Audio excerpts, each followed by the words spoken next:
tey dañuy wax ci nan ngay commencer à zéro même jóge ci ay bor dem ba nekk riche ndax borom téere bi à zéro la commencé ci chapitre bi dañuy wax ci étape yi mu jaar commencé ci 9000 francs ba nekk millionnaire mu koy leeral étape par étape nga xam ni kenn ku nekk ci ñun mën na ci jaar pour nekk riche même bu fekkee amoo dara pour l'instant lépp li muy laaj mooy nga seetaan vidéo bi ba mu jeex te jëfe ko. ñoo ci suñ deuxième vidéo ci livre bi ñuy wax la chèvre de ma mère ki ko bind tudd Ricardo Kaniama. balaa ñu ciy ñëw ñu lay fàttali nga abonné ci chaîne bi te aimé vidéo bi. gars yi dal leen ak jàmm ci chaîne bi ñuy ñaan suñu nuyoo fekk leen ci jàmm. ci chapitre bii Ricardo day ñëw ci escalier yi nga mën a jaar pour nekk riche. gis mbir yi dëggantaan ndax ci village nga nekk wala ci ville amul importance. dama leen a bëgg a nettali benn histoire. dama juddoo ci village bu pauvre ci Afrique fa laa passé sama jeunesse bi yépp avant may dem ville. ci village nekkul xaalis lañuy defee lépp. ndox mi dañu koy jëlee directement ci dex yi wala ci teen yi. bu dee lekk gi li ci ëpp ci àll bi lay jóge wala ci suuf si. néeg yi ñuy dëkk ay garab lañu daggee ci àll bi. fuñ jëm dañuy dox. ay yére rek lañu doon jënd almet sondeel ay garab ak yu mel noonu. bi ma nekkee village damaa foogoon ni ville yi lépp gratuite la. damaa jàppoon ni xaalis bi ci garab yi la jóge. mburu mi nguur gee koy séddale gratuite. waaye bi ma agsee ci ville bi laa gis ne sama yaakaar boobu soree naag réalité. ci ville yi lépp da nga koy fay ba ci ndox mi ngay naan wala mi ngay sangoo. waajur yi ñoo jëndal seen doom yi lépp lu ñu soxla. xale yi am at yi ma am seen yoon nekkul woon ci fu xaalis boobu di jóge.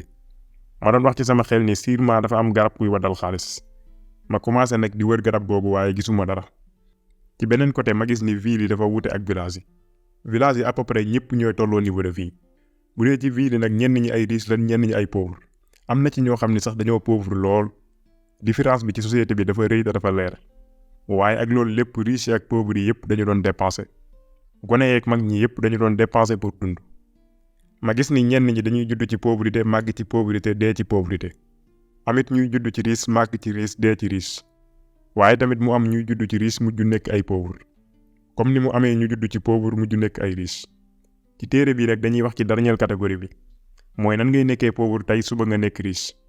loolu nag lu yomb la boo comprendre différence niveau de vie yi. ak li muy laaj pour nga jóge ci niveau bii dem ci beneen niveau. pour gën a comprendre loolu dañ koy delloo ci li ñu la waxoon ci niveau de vie yi.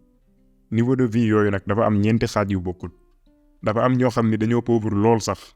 ñooñu mooy ñi gën a pauvre ci pauvre yi. wala sax ñi nga xam ni seen pauvreté dafa chronique. mu amit ñoo xam ni seen pauvreté dafa toll ci diggante bi. mu amit ñu pauvreté bu yamamaay. dernière catégorie bi nag mooy riche yi. dinañ leeral ci kanam ñeenti xaaj yooyu yëpp. waaye balaa ñu ciy ñëw ñu ñëw ci kan mooy nit ku pauvre. ci àdduna dafa am ñaari xaaj. dafa am ay riche am ay pauvre. benn da ngay dominer xaalis wala xaalis dominer la. bàyyil xel loolu bu baax. pauvre yi nag mooy ñi nga xam ne xaalis da leen a dominer. maanaam xaalis ay seen sang ay jaamu xaalis lañ. nit ki bu nekkee ci état boobu day liggéey lépp lu mu mën. waaye du musa am lu doy pour faj ay soxlaam. malgré différence ethnie wala âge wala réew mi ñu dëkk. pauvre yëpp dafa am lu ñu bokkule. mooy ni ñoom ñëpp xaalis da leen a not te ñoo bokk ay habitude. bu dee riche yi mooy ñi nga xam ne ñoo not xaalis ñoo koy contrôler. moo xam ñoo ngi liggéey wala liggéeyuñ fu ñu toll am nañ alal ju doy ju ñu mën a dundee. moo tax riche yi nekkul forcément dañu war a am travail classique. en général xaalis mooy liggéey pour ñoom. ñoom ñooy diriger xaalis. li leen dimbali ci loolu nag mooy yenn habitude dépense. sa nekk riche day aju ci ndax habitude yi nga am habitude riche la wala pauvre. ajuwul rek ci xaalis bi ngay am tey. nekk gi nga nekk pauvre tey tekkiwul ni da ngay continuer nekk pauvre ba keroog ngay dee. comme ni nga xamee ni ki nekk jaam mën naa jënd liberté am. naka noonu ki nekk pauvre am na nu muy dundee mën na koo yóbbu ci mu nekk riche. ñu dellusiwaat ci ñeenti catégorie yi ñu la waxoon. nit njëkk mooy ñi pauvre trop. mooy ñi nga xam ne seen pauvreté dafa chronique. ñooñu mooy ñi nga xam ne dañuy dépasser lu ëpp li ñuy gañ. ñooñu mooy ñi gën a ñàkk ñooy jaamu xaalis yi gën a mag. seen dund yëpp ala la koy contrôler mooy ñi gën a suufee ci échelle bi. ñooñu li ñuy dépasser day ëpp seen ay revenu. conséquence bi mooy dañuy yenu ay bor sàcc naxaate wala sax dunguru pour mën a compléter seen dépense yooyu. ci catégorie boobu la xale yu ndaw yi di bokk ak mag ñi nga xam ne dañuy dépasser lu ëpp li ñuy am. ñooñu seen pauvreté ci li muy basé wu du ci li ñuy am. mais plutôt li ñuy dépasser. misaal booy am 1 million par weer. di dépasser 1,5 million ci weer wi. bu boobaa ci catégorie bii nga bokk te muy ñi ñàkk trop. ñooñu lii mooy seen habitude financière. dañoo am habitude dépasser lu ëpp li ñuy gagné. bu ko defee comme liñ waxoon léegi dañuy leb wala ñuy yelwaan. am ñuy dem ba ci sax naxaate wala sàcc. ñenn ñi sax di dunguru ay nit ngir am xaalis bu ñu defee seen dépense yooyu. réalité bi nga war a xam mooy. fekk yaa ngi am habitude dépasser lu ëpp li ngay gagné esclave bu xaalis ngay doon moo xam ak lu somme bi ngay gagné rëy moo tax da ngaa war a changer sa état d'esprit ak habitude bu bon boobu. décision ngi nii boo war a jël boo bokkee ci ñooñ boo bëggee yéeg échelle bi jëm ci réussir ci wàllu xaalis ak jóge ci étape bii dem ci étape bi ci topp da ngaa war a jël décision bu mag te mooy nga bañ di dépasser lu ëpp li ngay gagné moo xam ak nu pression bi toll. bu fekkee ci catégorie boobu nga bokk benn sujet ngi nii boo war a xalaat imaginez ni dootoo xale am nga lu ëpp 18 ans bu fekkee da ngaa jàpp ne da ngaa war a dépasser lu ëpp li ngay am nga yaakaar ne kan moo la war a mottalil sa dépense yooyu ak ndax bu ko nit mottalee tey est-ce que dina continuer di ko def ba keroog ngay màgget. benn proverbe africain day wax ni séq dafa muus ndax du wan lu xajul ci putam séq googu nag waru laa gën a muus kon defal ni moom bul dépasser lu ëpp li ngay am ndax habitude boobu tax na ay millions yi nit continuer di nekk pauvre. conséquences yi habitude boobu am nag mooy ñooñu ak niveau bu ñu mën di toll dañuy xëy di gën di ñàkk même bu seen revenu yokkoo seen dépense day yokk chaque jour seen dépense mooy ëpp seen revenu. ñooñu amuñu benn capital te duñ def dara pour tabax capital boobu dañuy toog rek di xaar boomul ab. defal sa inventaire bu fekkee ci catégorie bii nga bokk jot na nga bàyyi façon dund boobu nga xam ne day yàq sa avenir. deuxième catégorie bi mooy ñi nga xam ne seen pauvreté dafa diggu doomu ñooñu mooy ñi nga xam ne lépp lu ñu am dañ koy dépenser. ñooñu tamit bokk nañ ci ñi nga xam ne xaalis moo leen di contrôler ay esclave bu xaalis lañ waaye ba tey ñoo tane catégorie bu njëkk bi. catégorie bii mooy deuxième pas ci échelle bi pour nekk riche ñooñu bu ñu amee revenu automatiquement ci dépense lañ koy def. conséquence bi mooy du ñu am ay bor du ñu amit ay crédit waaye du ñu denc dara pour avenir. ci catégorie boobu ngay fekk ñi nga xam ne lépp lu ñu am dépensé ko misaal bu fekkee 1 million ngay am di dépasser 1 million ci weer wi yow ci pauvre yooyu nga bokk doonte amoo benn bor wala benn crédit te chaque instant nag mën ngaa am benn ci ñaar yooyu. lii mooy seen habitude financière. ñi nekk ci catégorie boobu dañuy am habitude de dépasser lépp lu ñuy am waaye du ñu am ay bor wala ñuy yelwaan wala yu mel noonu d'habitude dañuy doyloo li ñu am. ñoom ñoo gën première catégorie bi waaye ak état d'esprit boobu nit ki du mës a génn ci pauvreté ngir ki dundam. réalité gi nii boo war a xam boo bokkee ci catégorie boobu fekk yaa ngi am état d'esprit ak habitude de dépasser lépp looy am sa ngir gi dund esclave bu xaalis ngay doon. pour changer loolu nag da ngaa war a jël décision changer état d'esprit ak habitude bu bon boobu ngay garder ci say revenu pour investir. décision ngi nii boo war a jël boo bokkee ci catégorie boobu pour nga jóge ci pas bii nag dem ci pas bi ci topp du mën a ñàkk nga jël décision bu mag ci bañ a dépasser sa revenu yépp benn yoon moo xam ak nu pression bi mën a toll.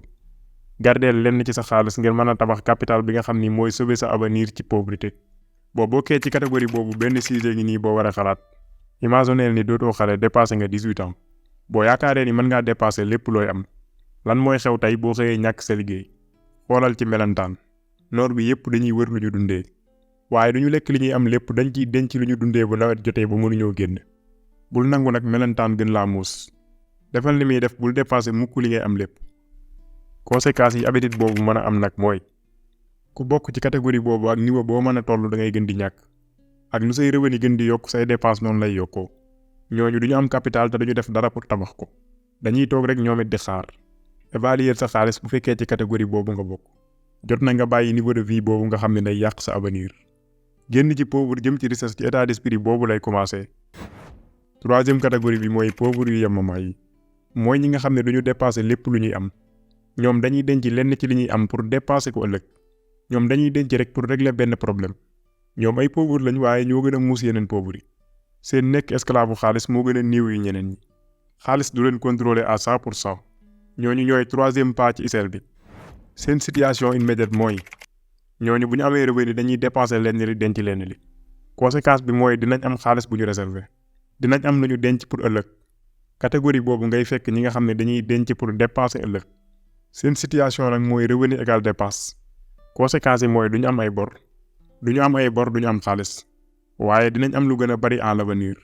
waaye problème bi mooy dañ koy dépenser waat ci ay passif. ci catégorie boobu ngay fekk ñi nga xam ne dañuy denc alal pour dépense yu gën a bari. misaal ki nga xam ne day gagner 1 million. bu jëlee décision dépasser 500 000 denc 500 000 pour jënd ci oto ëllëg. kooku bu dawalee 2 ans day am 12 millions pour jënd oto bi mu bëgg.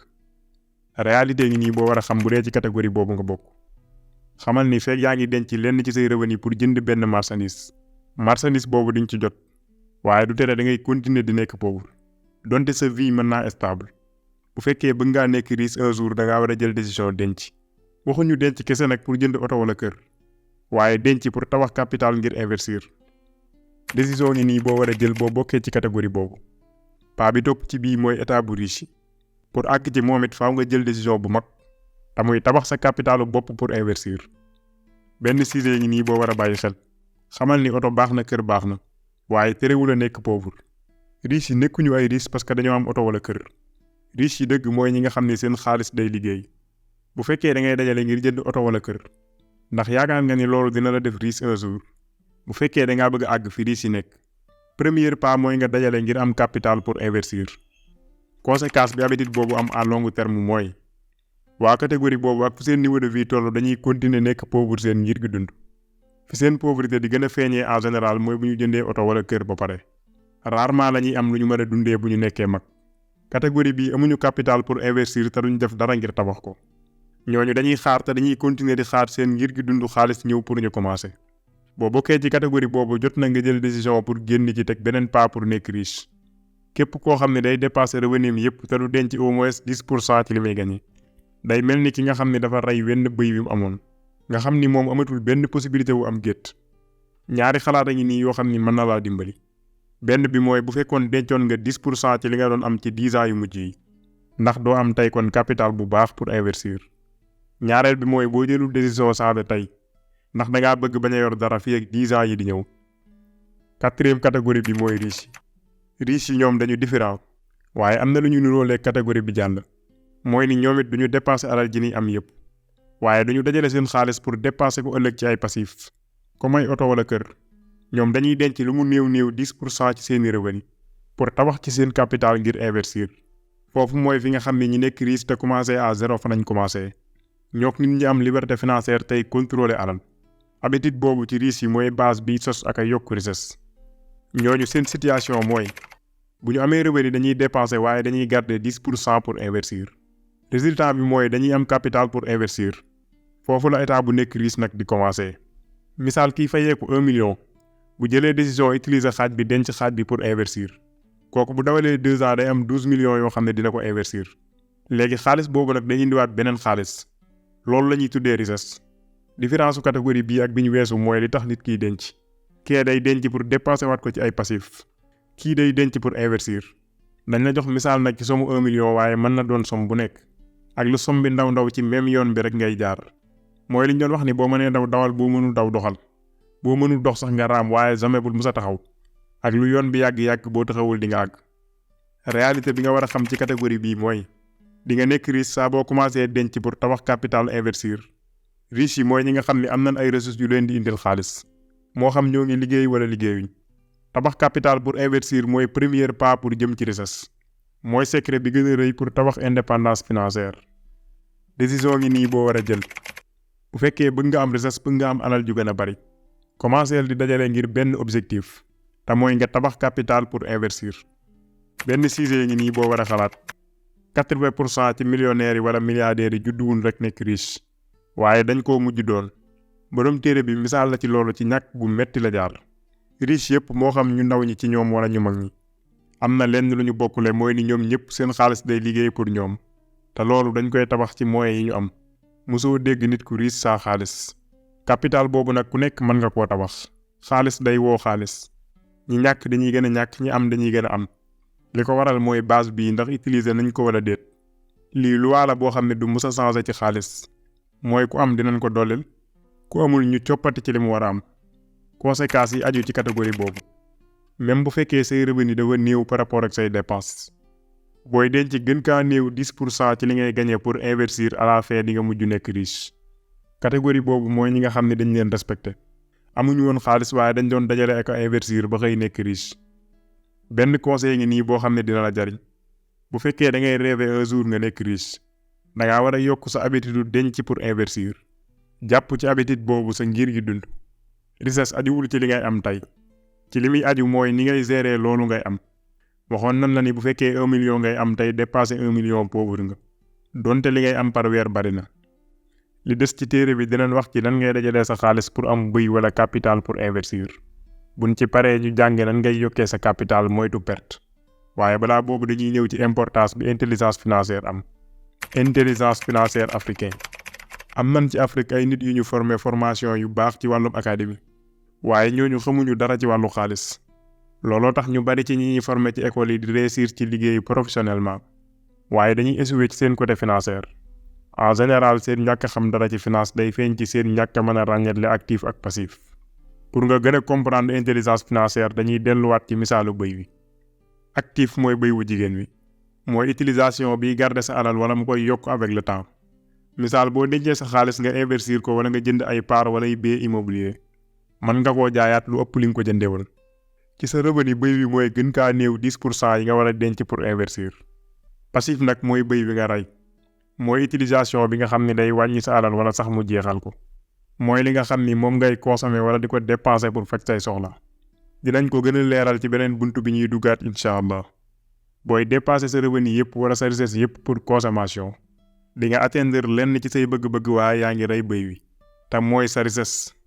décision boobu moo lay def pauvre mooy tax nga continuer nekk pauvre. misaal tey boo jëndee auto particulier yaa ngi remplacer sa alal ak loo xam ni ñaar yi ñoo ci mën a am benn mooy mu perte valeur am avec le temps. misaal boo jëndee oto buy jar 6 millions bu dawee 10 ans mënatoo koo jaayee lu ëpp 2 millions. ñaareel bi mooy yaa ngi màbbu sa richesse avec le temps li ci gën a garaaw mooy ci loolu nga koy dépasser prix bi day gën a daanu te loolu day continuer di dundee sa xaalis pour mën a dund. da ngay dépasser ci gasoil mécanicien assurance taxe ak yu mel noonu looloo tax jënd oto boobu du rey bëy wu njëkk wi kese yem ci waaye day continuer di rey bépp bëy booy am ci sa dund. borom téere bi day ñëwaat fii di méngale ñun africains yi tey ak suñ maam yi mu ni bu dee ci wàllu richesse suñ maam yi ñoo gën a yeewu ñi formé woo ci école yi tey suñ maam yi amoon nañ ay base ak ay loi ngir créer richesse. suñ maam yi daawuñu rey bëy wi balaa muy am yeneen doom bu ñu musaana am soxla dañu daan jaay bëy moo tax ngay gis ñuy jaay bëy bu mag wàññi ci liñ ko jaayee jënd ci bëy bu ndaw ba ci ñi nga xam ne dañu daan bay dañoo respecté woon principe boobu saa buñ musaana récolter lenn li la ñuy jaay pour faj seeni soxla leneen li ñu denc ko pour jiwu déwén. bàyyi bi ñu bàyyi principe yooyu nag moo tax tey suñu continent bi ay borom diplôme yu mag ñoo fi nekk waaye en général dañuy dis ganna ki bor ay dette de consommation. nee na gis naa ne bu ñu delloo ci xam-xam bi nekk ci histoire bëy bi dinañ mën a changer situation boobu. gars yi tey foofu la ñuy yem ak yéen ci vidéo bi di leen fàttali ngeen abonné ci chaîne bi tey vidéo bi bu fekkee yaakaar nga ne li ñuy def am na njariñ nga partager ko képp koo yaakaar ni mën na koo jariñ.